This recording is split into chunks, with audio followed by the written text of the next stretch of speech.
Đây, đang mưa dưới đấy thì Hả? Mưa ở đâu? đang mưa dưới đây, đang mưa đây. Mưa ở đâu đấy? Mình cứ kéo lên thì nữa. Kia đang kéo kia là nhìn giờ đi đó, đoạn mưa không chạy được. Vậy anh nắng này. Ủa quá tí mưa không chạy được. Kia cái gì kia thì dưới đang mưa mẹ. Dưới đang mưa mẹ. Đấy, nhìn con thử rồi.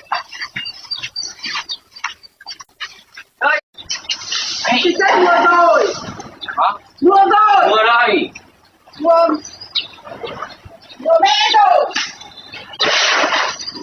Điên gì?